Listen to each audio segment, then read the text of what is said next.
درود بیننده ارجمند، اخبار تاجیکستان و جهان را من عبدالله اشرف براتون تقدیم میکنم. امروز چهارشنبه 6 نوامبر است و حالا توجه کنید به سرخط موضوعهای برنامه امروز.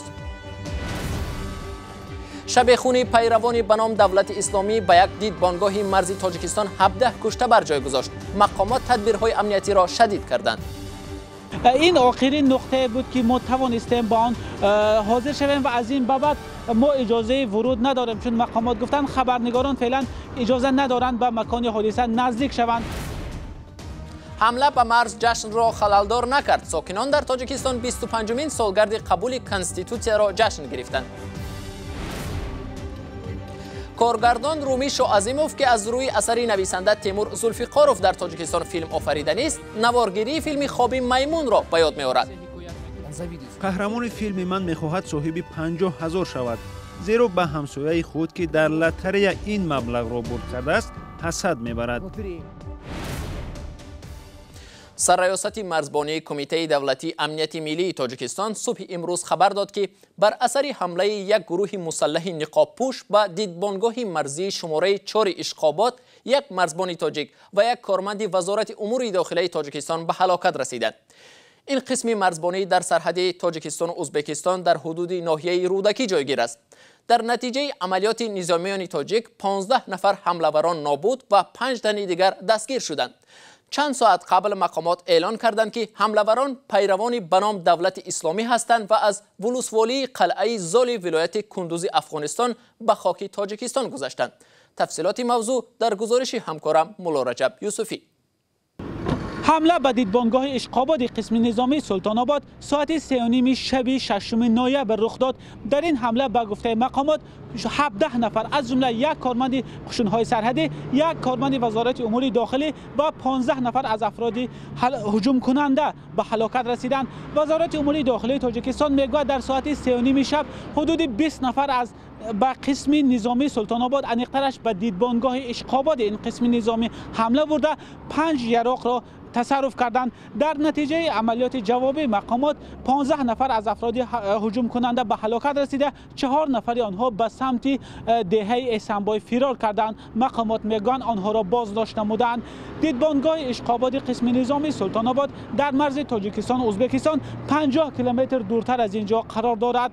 اینجا آخرین نقطه بود که ما توانستیم با آنجا حاضر شویم، چون از این به بعد کارمندان مقامات قدرتی به ما اجازه ندادند را همان را ادامه داده به جای حادثه نزدیک شویم. کارمندان نهادهای قدرتی تاجیکستان در درآمدگاه جماعتی دهات لاهور ناحیه رودکی دیدبانگاه گذاشته.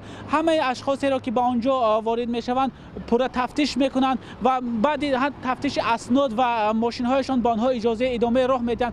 اینجا راه دوشنبه باختر است و در سر این راه کمی دورتر از ما ماشین های نظامی و حتی تانک ها گذاشته شدند. مقامات فعلا اطلاع بیشتری درباره این حادثه ندادند و بجز اطلاعی که مقامات نشر کردند فعلا امکان دسترسی اطلاع الटरनेटिوی وجود ندارد. مقامات تاجیکستان بعد از 9 ساعت حمله اعلان کردند که این کار دستی پیروان گروه تندروی دولت اسلامی بوده است. به اطلاع دفتر مطبوعات نیروهای مرزبانی تاجیکستان، پیروان گروه تندروی دولت اسلامی شب 3 نوامبر از ولسوالی قلعه زال ولایت کندوز افغانستان به حدود ناحیه قبادان تاجیکستان وارد شده، دیدبانگاه اشقابات را برای خود مکان مناسب انتخاب کرده به زد و خورد مسلحانه شروع کردند.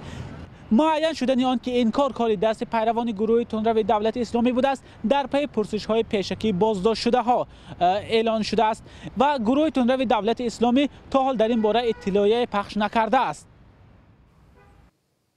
مولا رجب یوسفی بود که از ناحیه رودکی در مورد شبخونی پیروان داعش به یک دیدبانگاه مرزی تاجیکستان با ازبکستان گزارش میداد.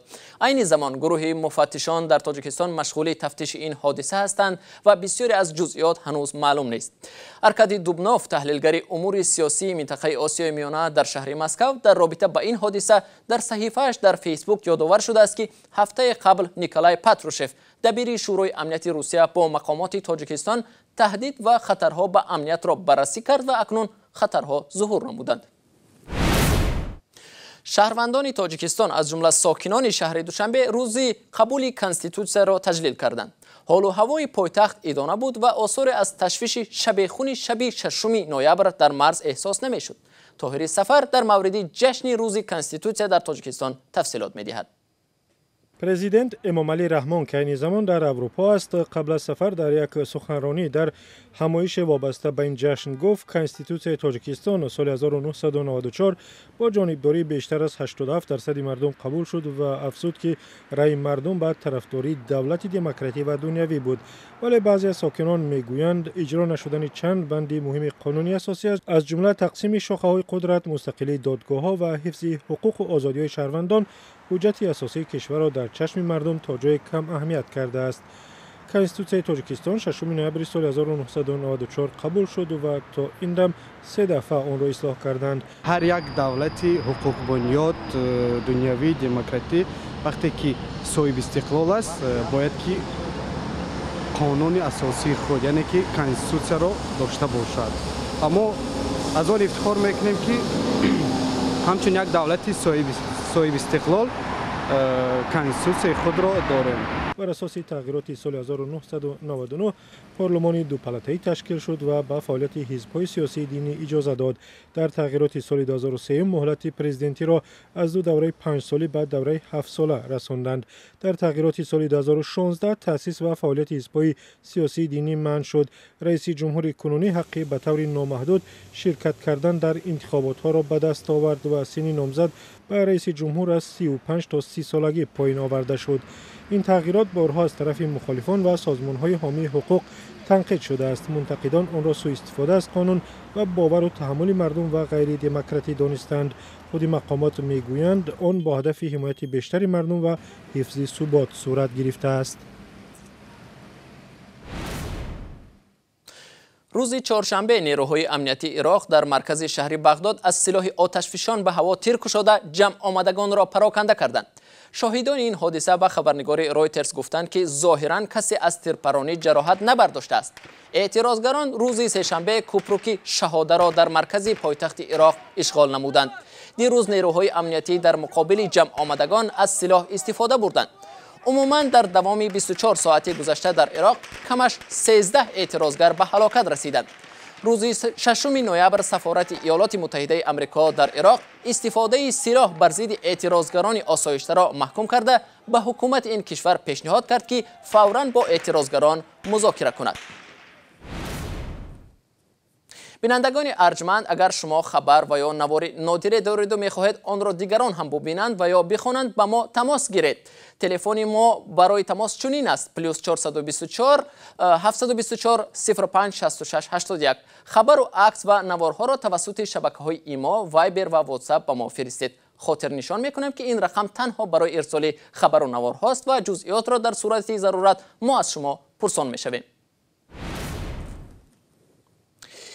ба саҳрои пули офтобрӯя ба шикор баромаданду дар зиндони Қирғизистон афтоданд. ду сокини ноҳияи Исфараи Тоҷикистон ки марзбонони қирғиз онҳоро дар убури ғайриқонунии марз айбдор карда боздошт карда буданд, бо пардохти 74 000 сомони ҷарима озод шуданд.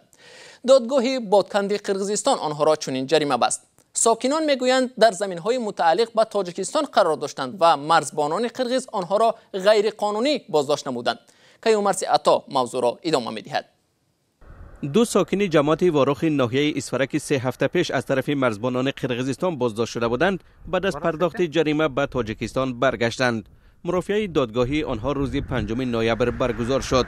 нурмаҳмад каримов, яке аз наздикони боздоштшудаҳо, ба радиои озодӣ гуфт ки додгоҳи вилояти Бодкан бо исҷон Бобо Ҳасанов ва Дилшод Каримовро ба убури ғайриқонунии марз гунаҳкор донист ва ҳардуро 74 000 сомонӣ баробар ба беш аз $7000 ҷарима баст. нурмаҳмад каримов мегӯяд ин ду сокини ҷамоати ворӯх пас аз пардохти ҷарима озод карда шуданд. ду сокини ҷамоати ворӯхро шоми 14 октябр ҳангоми шикор дар мавзеи пули офтобрӯя сарҳадбонони Қирғизистон боздошт карда ва ба Бодкан бурда буданд. наздикони ду шаҳрванди боздоштшудаи Тоҷикистон мегӯянд Бобо Ҳасанов ва Каримов дар чарогоҳи мутааллиқ ба Тоҷикистон боздошт шуда буданд, вале ин иддаоро мақомоти Қирғизистон рад мекунанд. марзи байни Тоҷикистону Қирғизистон 976 километр дарозӣ дорад ки токунун беш аз 500 километри он муайян ва аломатгузорӣ шудааст. дар минтақаҳои номуайяну баҳсбарангез борҳо байни сокинони ду кишвар ҷанҷолу занозанӣ сурат гирифта ва ба хунрезӣ кашидааст. боздошти шаҳрвандони ду тараф ҳам дар манотиқе сурат мегирад ки баҳсбарангезанд ва ҳар ду кишвар онҳоро қаламрави худ мешуморанд. نه بوس و کنار و نه بدن اوریان زن. برخلاف عقیده رایج که فیلم های معاصر بدون صحنه های اوریان تماشابین نمی‌یابد، رومی شاعظیموف کارگردان جوان تاجیک میگوید در فیلم هایش صحنه های اوریان و قرابت جنسی زن و مرد را جای نمی‌دهد. انتخابش ژانر افسانه است تا دست دراز سنزور سناریوهای فیلم های او را قیچی نزند. فیلم خوابی میمونی آفریدای او جایزه های زیاد گرفت و حالا او تصمیم دارد از روی اثر تیمور زولفقاروف نویسنده روس زبان تاجیکستان فیلمی نو آفرد. همکارانم اسکندر فیروز و امردین علیموف با این کارگردان در شهر دوشنبه واخوردند و از نقشه های نوی ایجادی او میگویند.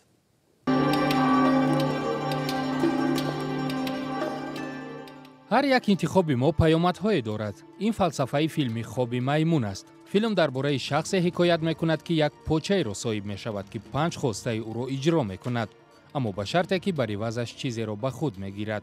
رومی شاعظیموف کارگردان فیلم تنها برای نخستین فیلمی آفریده‌اش در خارج کشور صاحب 5 جایزه شده است. Герой загадывает желание, что он захотел 50 тысяч. Он завидует. قهرمان فیلم من میخواهد صاحب 50,000 شود، زیرا به همسایه خود که در لاتاری این مبلغ را برد کرده است حسد میبرد. یک شب به نزدش ماموران میلیسا آمده او را با خود میبرند و خبر میدهند که پسرش فوتیده است. بعد از تشریف به سردخانه به منزلش برمیگردد و وکیل دفاع را میبیند. این ادوکات میگوید که دختر نفری مرا کیرا کرده در فوت پسر شما عیبدار نیست و او خود عیبدار است که فوتیده است، اما پدر دختر با این وجود آماده است برایتان 50,000 بدهد. Но при всем этом мой клиент готов вам дать 50 тысяч. فیلم در ژانر افسانوی تهیه شده است و کارگردان میگوید بیننده آمریکایی و اروپایی هم میتواند در این فیلم قصه زندگی خود را بیند. Нет конкретной, для меня важно показывать героев не برای مهم نیست که قهرمان در کدام کشور زندگی میکند. این فیلم را میتوان در افغانستان و ازبکستان تماشا کرد و این موضوع برای همه خلقها داغ است. برای همین من ژانر افسانوی را انتخاب میکنم. жанр мистической сказки. رومی بعد ختم دانشکده کارگردانی مسکو به تهیه فیلم ها در کینوستودیوی تاجیک فیلم شروع کرد. میگوید تنها در ژانر افسانوی فیلم تهیه میکند تا شورای بدیعی نتواند به نمایشنامه‌هایش تغییرات وارد سازد.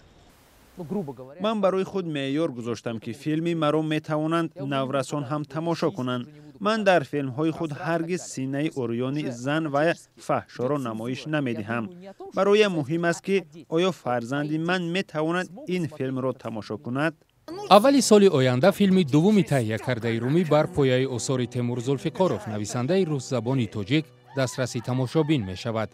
نام فیلم خیال پرستی مضافاتی است و فاجعه و مسحکه را در بر میگیرد.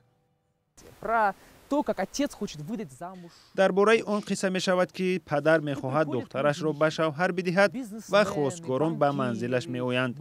در میان خواستگاران تاجران و بانکدارها و آوازخوانها هستند. تماشابین هر یکی از آنها را می شناسد.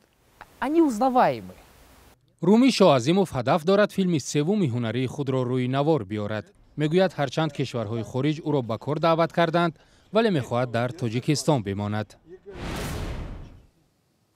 تقریبا 70 زاده تاجیکستان که در زندان دهه سسنافکای مرداوی روسیه ادای جزا میکنند در پی به گفته آنها مناسبت بیرحمانه زندانبانان گرسنه‌نشینی اعلان کردند. به قول خویشاوندان زندانیان بعد رهبر محبس تعیین شدن سرگئی سرگوشکین شرایط نگهداری آنها بدتر شده است. در 5 ماه اخیر بار دوم است که محبوسان تاجیک در زندانهای روسیه گرسنه‌نشینی اعلان میکنند. ماه ایون امسال حدود 60 زندانی دست به گرسنه‌نشینی زده بودند.